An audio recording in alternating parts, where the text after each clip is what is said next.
क्योंसर के चुनाव के अंदर बहुत लोगों ने डीजे बजाए, कांग्रेस पार्टी नाच रही थी, हमने हनुमान जी की पत्नी को हरा दिया, गले मिल रहे हैं एक दूसरे के, बधाई दे रहे हैं, हाथ हो कर रहे हैं। कांग्रेस का तो खाता नहीं खुला था राजस्थान के अंदर। 2014 में बेचारे 0, 19 में 0। और अशोक जी को मैंने कहा था मेरे से अलायंस कर लो 19 के अंदर, 7 दिन घुमाया, अलायंस नहीं किया। मैंने कहा बेटे को हराने के लिए तैयार हो जाओ, कि बेटा नहीं हारेगा, देश के तमाम जाड़ नेता मेरे बेटे का प्रचार करेंगे। मैंने कहा वो प्रचार करेंगे, लेकिन हनुमान की जो फौज है, ये तेजाजी महाराज के भक्त है, ये बिखेर देंगे और 2 लाख वोट 3 लाख वोटों से उनके बेटे को हरा दिया।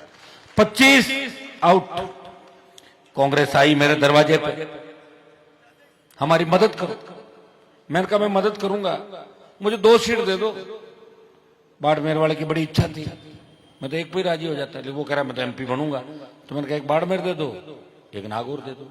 बात तय हो गई थी, लेकिन बीच में से हमारे पायलट साहब डोटासरा जी रात को बात करी कि हनुमान को कमजोर करना है और यही घेर के मार लो, बीजेपी तो हम अपनी है, रात को मिल लेंगे जाके बीजेपी वालों से, क्योंकि अपने पहले धंधा किया था। याद है लोगों को सरकार गहलोत की गिराने के समय कौन कौन कहां बैठा हुआ था, सब जानती राजस्थान की जनता। मुझे कहने की आवश्यकता नहीं है, ये सोशल मीडिया बयान और खबर, पहले के समय अखबार नहीं होते थे, अब तो एक क्लिक करो सारे भाषण एक साथ निकलते हैं। मानेसर कांड मुझे याद है किस तरह भारतीय जनता पार्टी के नेताओं के इशारे पे हुआ, मैं भी था, मैं झूठ नहीं बोलता, लेकिन मानेसर में नहीं था। 3 विधायक अलग खड़े थे, इंदिरा जी उनमें शामिल थी।